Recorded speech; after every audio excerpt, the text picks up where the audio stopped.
In 1998, I embarked on a new teaching position in an unfamiliar town. Seeking to economize, I settled into a modest rental home. My roommate, Claire, proved amiable, and our rapport flourished effortlessly. As I settled into my quarters, I stumbled upon an aged, framed photograph.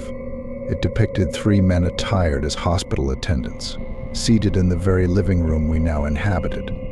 These men had been previous occupants of our abode. Discarding the photograph felt improper, yet retaining it seemed unnecessary. Opting for a middle ground, I elected to adorn our living space with the picture, cherishing it as both decor and a tribute to the camaraderie once shared within those walls. During the initial night, I was roused from slumber by the sounds of Claire fumbling in the darkness within my bedroom. Hastening to illuminate the room, I discerned Claire's figure and swiftly recognized her state as sleepwalking. Calling out her name, I managed to rouse her from her unconscious wandering. Confused and apologetic, Claire confessed that sleepwalking was an unprecedented occurrence for her. Claire trembled as she recounted experiencing a vivid and peculiar dream. In her subconscious narrative, she found herself within a hospital setting, where a female patient took hold of her hand, guiding her through the corridors with a sense of purpose, as if urging Claire to witness something significant. The following morning, I embarked on a jog and noticed an abandoned structure a few blocks from my residence. It loomed large, its windows shattered, and its doors secured with chains. Despite lacking any exterior signage, the building bore a striking resemblance to a hospital. Entranced, I gazed at the edifice when suddenly, I discerned a present something, or someone observing me from a fifth-floor window. Our eyes met briefly before the figure vanished from sight. The entire vicinity, along with the eerie building and the unsettling silence, sent shivers down my spine. I hastily dashed towards the comfort of my home. That evening, Claire and I settled in to enjoy a movie, sipping wine and engaging in conversation. When I mentioned my tumultuous ex-boyfriend, Claire chuckled lightly, drawing parallels to her own past antics. She confided in me about a breakdown she endured a few years back, disclosing her use of medication to cope. Though she assured me she was in a better place now, her revelation left me uneasy. It dawned on me that I scarcely knew her, yet here she was, sharing such personal history. Later, as I prepared to sleep, a loud crash jolted me from my thoughts. Hastily parting the curtain, I glimpsed Claire stumbling off the porch, inadvertently shattering a flower pot in her wake. Frantically, I flung open the window and called out to her, but she remained oblivious to my voice. Claire marched down the street, seemingly entranced, her hand extended as if under the influence of an invisible guide, leading her toward the abandoned hospital. I quickly dressed and dashed out of the house, continuously calling out Claire's name. Upon reaching her, she was already entering through the hospital doors. To my surprise, the doors were unchained, allowing her entry. Fear gripped me, paralyzing my limbs as I stood outside the hospital, unable to follow Claire. Even now, I carry the weight of my hesitation, haunted by the decision I made that day. As I mustered the courage to enter, I encountered an elderly homeless woman. Inquiring if she had noticed anyone entering the hospital, she merely smiled and averted her gaze. Panic gripped me, prompting a swift retreat outside as an ominous sense of foreboding engulfed me. Gazing up at the hospital, I spotted Claire peering out from a fifth-floor window. Despite my fervent cries, she remained oblivious to my presence. The image of her face etched in terror is seared into my memory.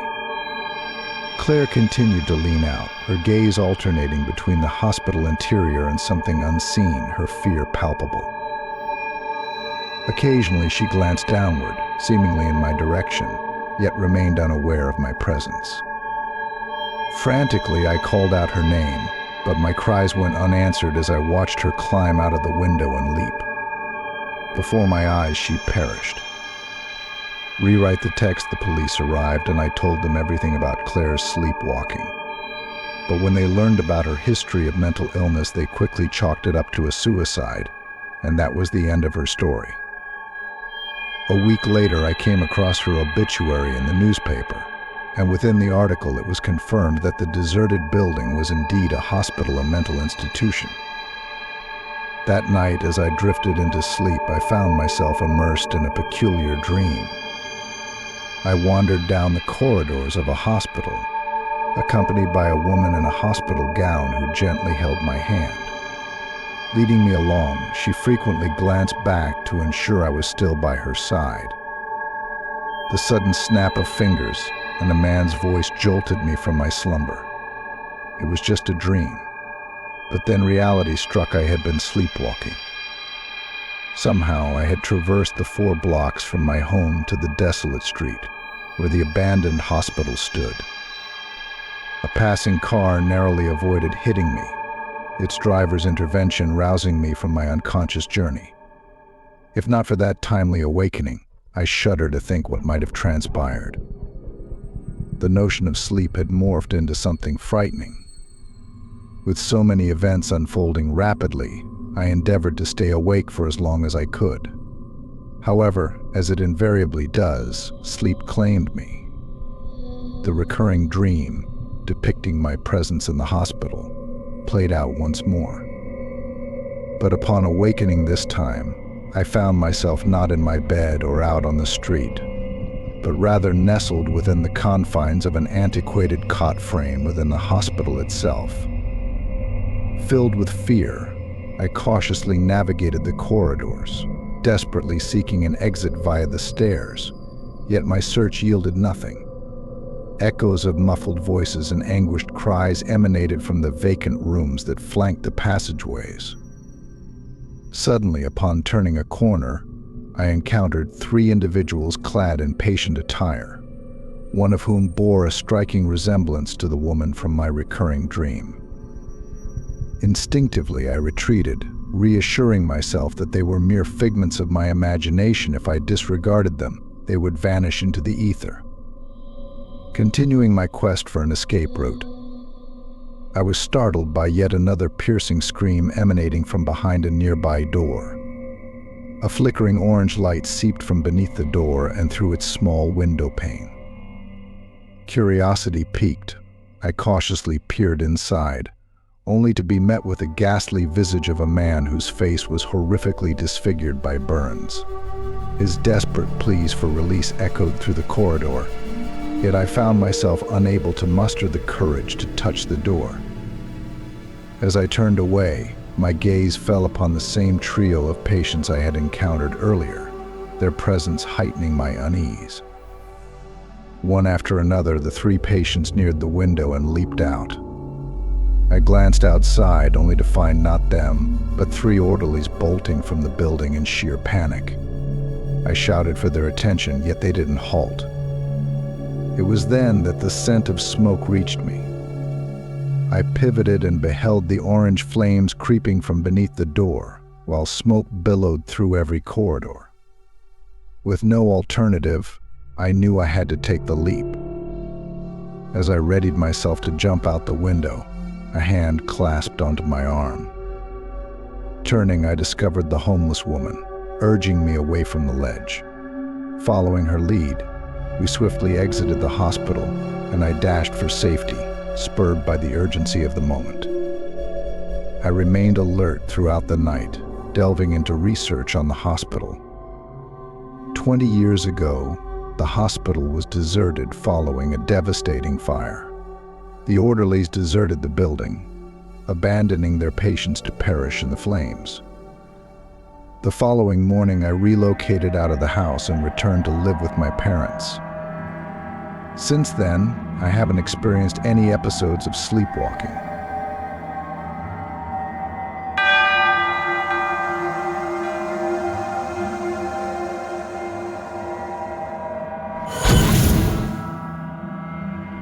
From my earliest memories, I possessed the unique ability to perceive things beyond the grasp of others. Even in my infancy, I recall the moments of drifting into sleep in my own bed, within my own room, only to be greeted by the eerie presence of unseen entities lingering in the shadows. Were they figments of my imagination or tangible entities? I cannot say for certain. What I do know is that these apparitions were as vivid and palpable to me as the tangible realities experienced by others. I can still vividly recall the unsettling events etched in my memory. I would futilely endeavor to drift into slumber as the door of my wardrobe creaked open with agonizing slowness, always halting just before revealing its occupant. With only one eye barely open, I remained vigilant, prepared for whatever lurked behind that door, poised to emerge into the dimly lit room. As I matured, my encounters with these entities grew more intimate, allowing me to not only perceive them visually but also sense their presence, feel their energy, and even discern their foul odor.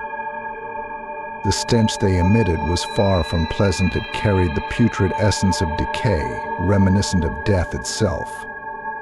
With time, my senses sharpened, granting me the ability to distinguish between these entities and ordinary phenomena shared by those around me. Yet, despite my proximity to these beings, one sense remained frustratingly elusive: hearing. The absence of their audible presence instilled in me a profound sense of dread. How could beings capable of such eerie manifestations remain silent? To see them, to feel their presence, yet to be denied the reassurance of their sounds left me haunted by an unnerving silence. Before long, others began to observe my perpetual state of what they labeled as paranoia, leading to my referral to a psychologist. However, I resisted the characterization. I wasn't paranoid, merely vigilant. With my inability to hear them, I knew these entities could approach unnoticed at any moment, potentially subjecting me to unknown fates. Were they capable of transforming me into one of them? Were they demonic entities seeking to ensnare my soul in the depths of hell? Or perhaps they were angels of death, intent on claiming my life prematurely. The uncertainty fueled my constant wariness, a necessity in a world where the unseen could wield unimaginable power. I initially declined to visit the psychologist in question, but I was ultimately persuaded to accompany to what he dubbed his office, though it bore a closer resemblance to his personal apartment. The consultation was brief. He delved into all aspects of my life, coaxing out details about my personal experiences. I divulged everything about my encounters with the enigmatic entities that had plagued me since childhood. At 25 years old, with a lengthy history of such encounters spanning as far back as I could recall, the psychologist grew concerned. Consequently, I was referred to a psychiatrist who wasted no time in prescribing medication after our initial meeting. He assured me that the pills would alleviate the presence of these beings, reduce my stress levels, and enable me to lead a more conventional life. However, he cautioned that the medication was not readily available, but assured me of his ability to procure more when needed. Additionally, he explained that the effects would manifest gradually, with increased dosage expediting their dissipation. Following a month of consistent pill intake, I noticed a tangible shift. I felt liberated, less gripped by fear, and the spectral entities seemed to keep their distance as long as I maintained the medication regimen. These pills transformed my life significantly. Those around me ceased labeling me as delusional or paranoid.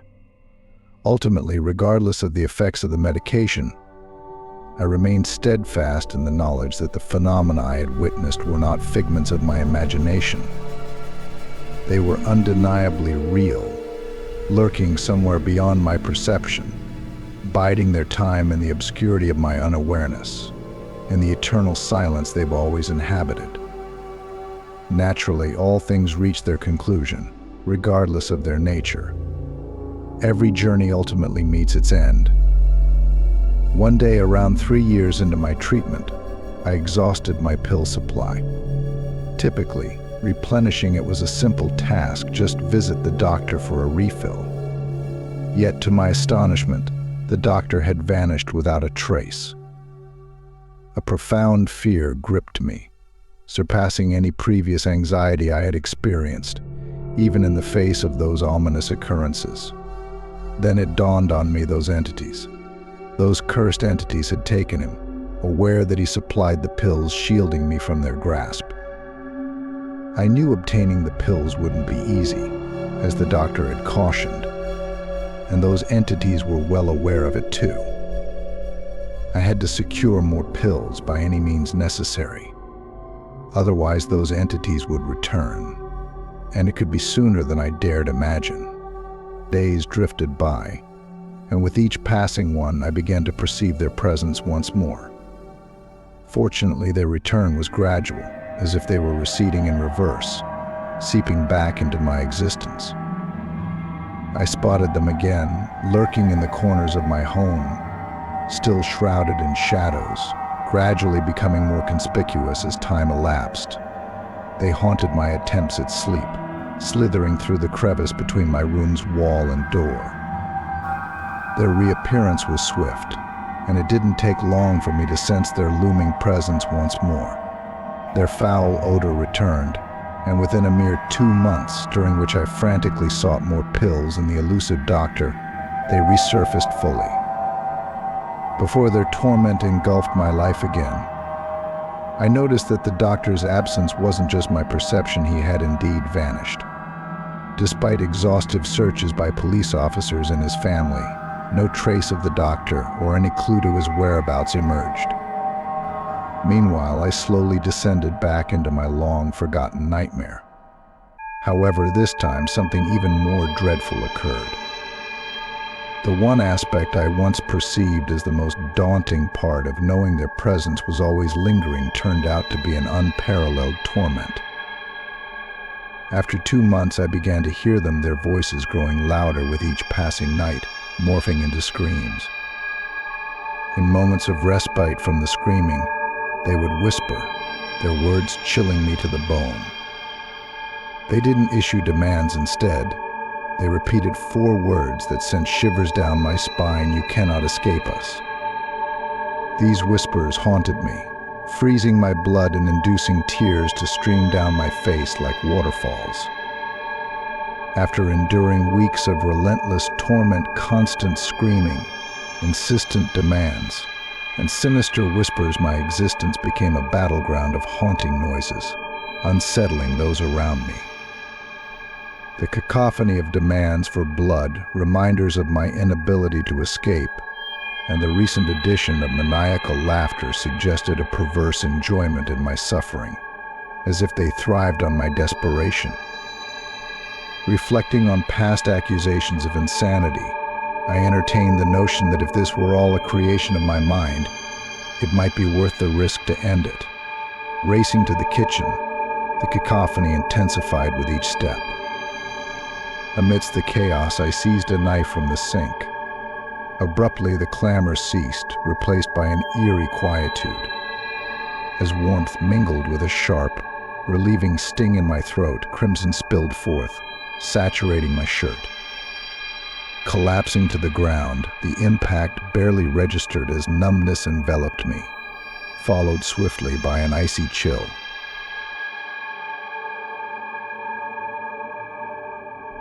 As I lay on the floor, senses slipping away, I find clarity to share my tale. You, the relentless tormentor who has haunted my days, now stand witness at the precipice of my existence. After a relentless pursuit, I managed to break free from your grasp, if only temporarily. Despite the ultimate price I pay in this moment, I affirm liberation was worth every sacrifice. For what value is life when every breath is agony under your shadow?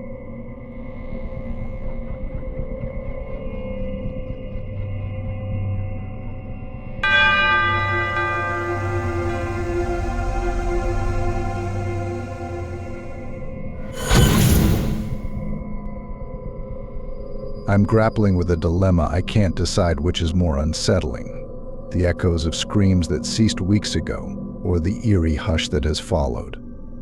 Previously, I was driven by an unwavering belief in aiding others at any cost. Yet, as I introspect, I find myself questioning everything. The city bustled as usual, basking in the warmth of the sun and the hustle of its inhabitants. As I made my way to my internship at a prominent national bank, the routine felt oddly comforting. This day stands out vividly in my memory, not only because it marked the end of the world as we knew it, but also because it held personal triumphs. I had mustered the courage to approach the charming secretary across the hall, and everything seemed to align in my favor. Each step towards work felt effortless, the usual traffic clearing a path just for me. Then, abruptly, the piercing wail of alarms shattered the mundane rhythm. Amidst the chaos that ensued, as one might anticipate, I observed a scene of frenzied panic. Thousands of individuals dashed about in hysteria, their movements devoid of purpose or direction. Some made a beeline for the subways, seeking refuge in anything underground. However, as previously mentioned, there were limited options, and progress was minimal for most.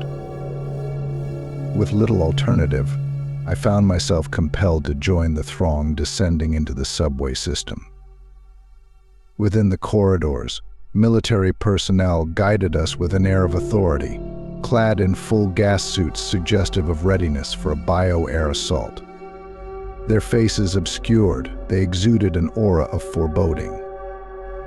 Amidst the tumult, tears flowed freely, and the piercing screams of frightened children pierced the air, echoing as their guardians hurried them deeper into the dimly lit tunnels. After traversing the dim passages for what felt like hours amidst a throng of fellow travelers, additional military figures, adorned in the same formidable attire as previously described, gestured for us to veer left into a colossal vault. The designation V23H1S4Oz was emblazoned across portions of the steel framework, adding an air of mystery to our destination. Fortunately, I managed to secure entry just in time, as the echo of gunfire reverberated through the metal frames, and the imposing bronze doors sealed shut behind us. Outside, the cacophony of screams and gunfire persisted, only to gradually fade into an eerie silence after a few tense minutes. Approximately 15 minutes later, the onslaught of explosions commenced. The thunderous reverberation shook the ground with an intensity that seemed as though even the heavens themselves were conspiring against us. Despite the chaos, the piercing screams of children persisted unabated, echoing through the tumult and lingering long after the initial shock. However, what struck me most profoundly was the unsettling absence of noise from beyond the confines of our shelter. For the following days, tranquility reigned within the vault.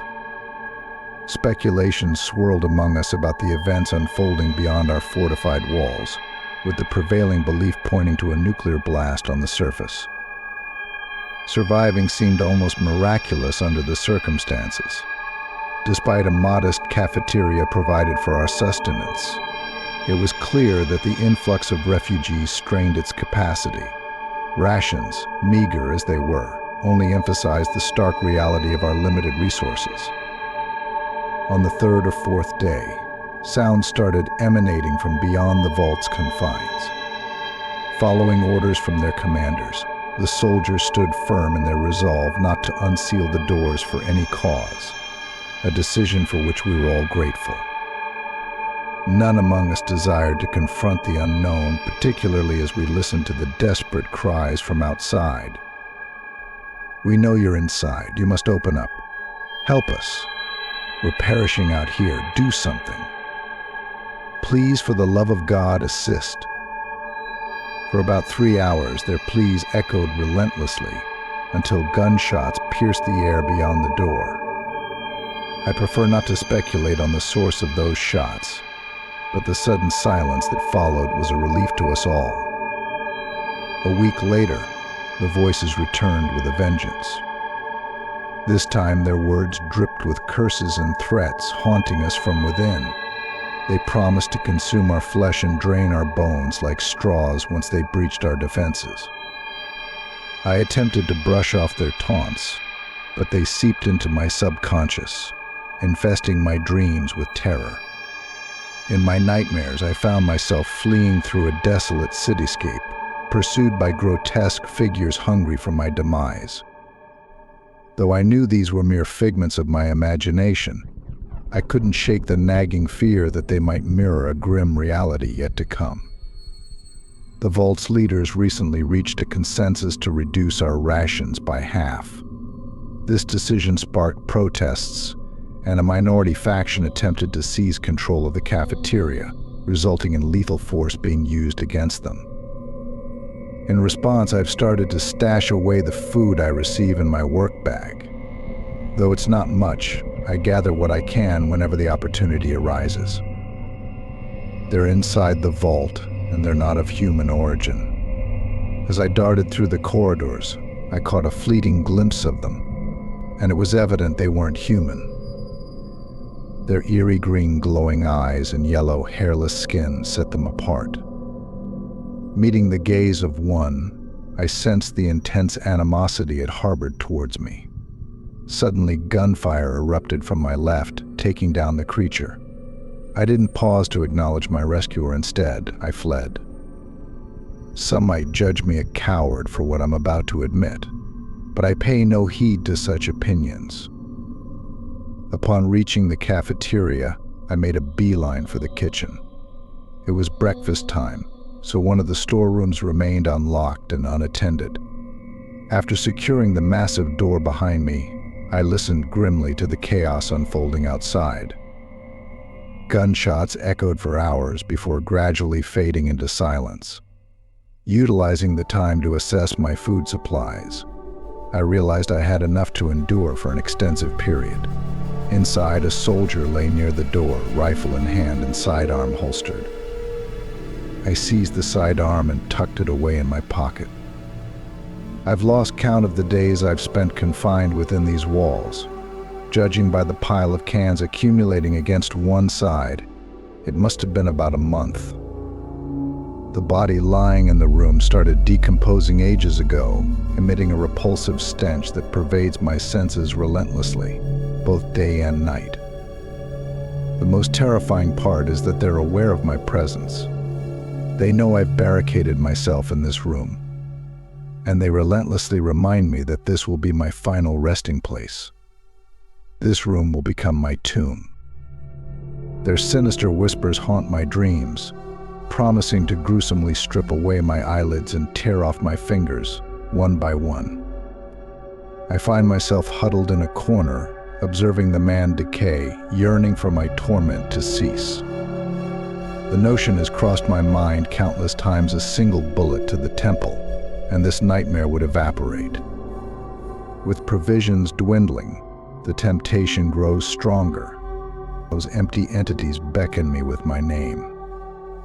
In my solitude, I divulged my identity to them. They urge me to unlatch the door, promising an end to it all.